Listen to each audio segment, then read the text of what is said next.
Assalomu alaykum hurmatli obunachilar. Bugun videomiz Redmi Note 14 va Samsung Galaxy A17 telefonlari haqida bo'ladi. Hozir bu telefonlarni solishtirib ko'ramiz. Ikkita telefonning ham puli bir xil, $180 atrofida sotiladi. Bu A17miz 4G, 5G'si emas, 4G'si ham bu, 5G'si ham bu. Unda boshqa protsessor bo'ladi. Bu 4G varianti. Hozir ko'ramiz, qani qaysi puli bir xil telefon. Mana ikkita, bu koreyskiy, bu Xitoyniki Samsung va Redmi telefonlarini solishtirib ko'ramiz. Boshladik. Bismillah. Redmi'da bilasizlar, shu har doimgidek o'zini zavodskiy chexoli bor va 33 vatli quvvatlagichi bor. Har doim o'sha Redmi'larda hamma telefonida quvvatlagich bo'ladi. Eng arzon telefonlarda faqat chexol bo'lmasligi mumkin. Hozir unda ham shu arzonlarga hattoki chexol qo'yapti Redmi.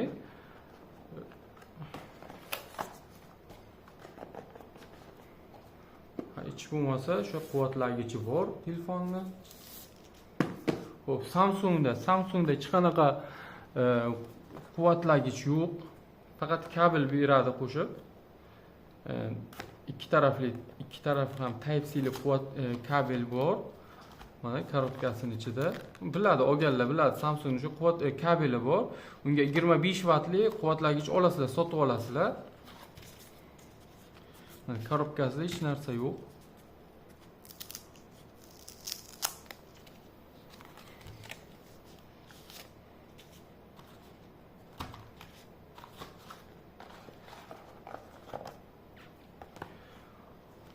Xo'p, mana ikkita telefonimiz.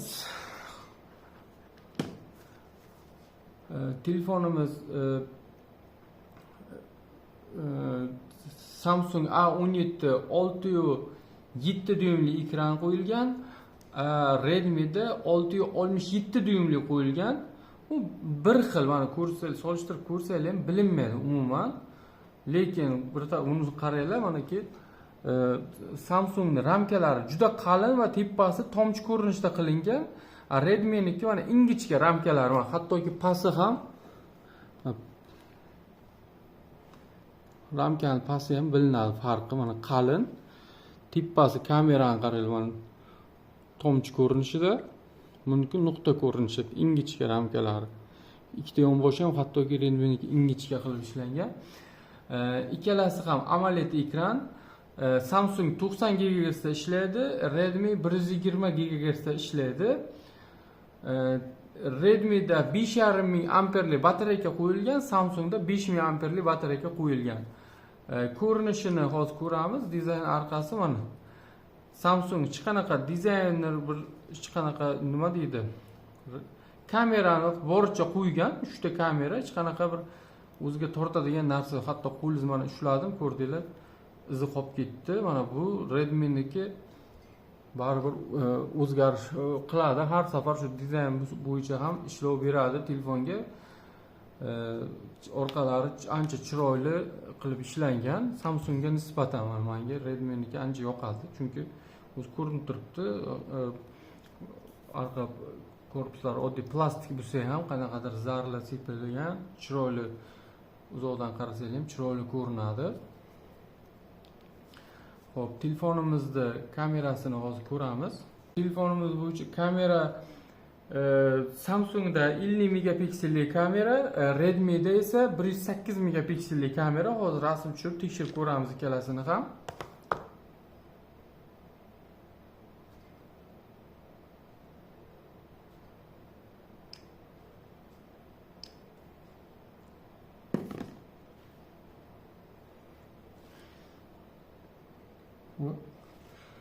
Qarang. 150 megapikselli kamera, 108 megapikselli kamera. Balkim qimirlab ketgan bo'lishi mumkin. Hozir yana tekshirib ko'ramiz. 108 megapikselda tushirib ko'raylik.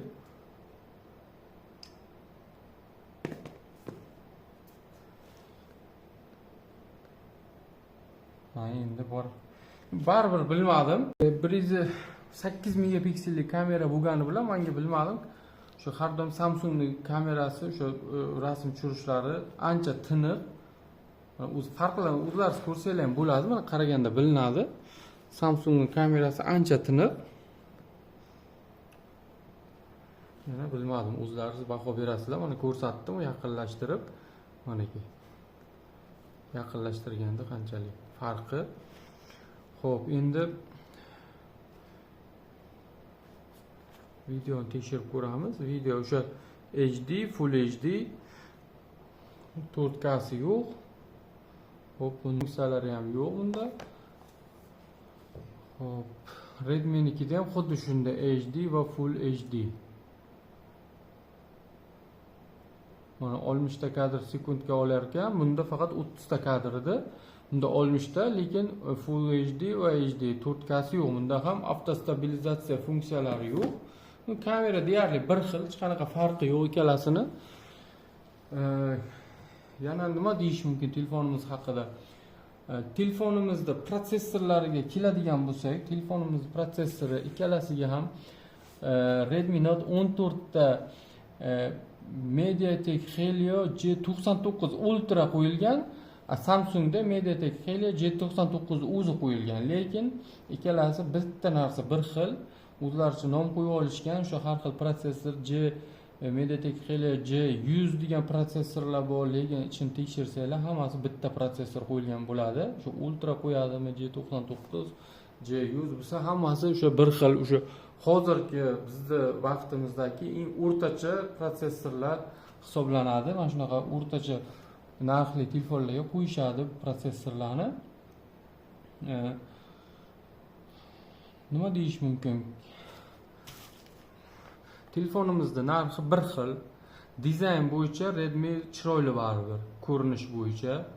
Batareyka bo'yicha ham Redmi kuchliroq, 5500 amper, bu 5000 10% ga kuchli batareyka qo'yilgan. Quvvatlagich Redmi'da bor, bunda yo'q, sotib olasizlar qo'shimchasiga. 25 vatlik quvvatlagich olasizlar, o'zini originalini olaman desanglar. Bunda o'ziniki 33 vatlik. Chexol bor, bunda yo'q. O'zini qo'shimcha plyonkasi bor. Bunda ham stiklo bo'lmasa ham plyonka ham bir oy turadi, shu turishi ham ishlatsanglar bo'ladi. Bunda yo'q shu. Xo'p, protsessor bir xil protsessor, kamera Samsungniki menga yoqdi. 50 megapikselli bo'lsa ham bu 1.8 qo'yilgan. Endi bu reklama uchun qo'yilganmi bilmadim, lekin kamerasi menga Samsungning kamerasi yoqdi, videolari. Ekran ikkalasi ham AMOLED ekran, bu 120 GHz, bu 90 GHz. Og'irligi Samsung 190 gram, Redmi 197 gram, u ham deyarli bir xil og'irligi. Ekranning kattaligi ham farqi yo'q, bir xil desa ham bo'ladi. Bu 6.7 dyumli ekran bo'lsa, bu 6.67 dyumli ekran. Farq bilinmaydi unchalik. Bilmadim men. Agar iloji bo'lsa, menga agar shu tanlov bo'lsa, men Redmi'ni olgan bo'lardim, chunki Redmi ancha kuchliroq, to'g'ri kamerasi sal unga nisbatan oddiyroq ko'rinayotgan bo'lishi mumkin. Lekin batareyka, protsessor bir xil, batareyka dizayn bo'yicha o'zini quvvatlagichlari bor.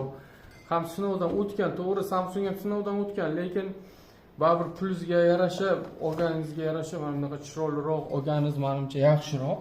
Men o'zim agar o'zimda tanlov bo'lganda, men o'ylab o'tirmasdan Redmi'ni olgan bo'lardim. Kimga endi qaysi yoqqan bo'lsa, o'zlari bemalol xarid qilsalar bo'ladi. Videomiz yoqqan bo'lsa, like, podpiska bosishni unutmanglar.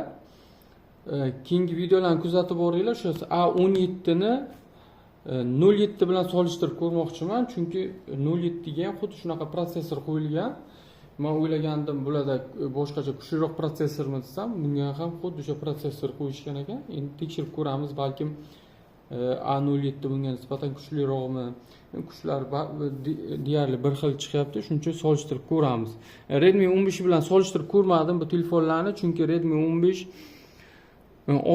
eng oddiy Snapdragon 685 protsessor qo'yilgan. U baribir oddiy telefon, batareykasi bo'lishi mumkin, batareykasi yaxshiroq 7000 amperli, lekin qolgan taraflari bularga nisbatan ancha kuchsiz telefon. Videomiz yoqqan bo'lsa, like, podpiska bosishni unutmanglar. Keyingi videolarda ko'rishguncha xayr, sog' bo'linglar, salomat bo'linglar.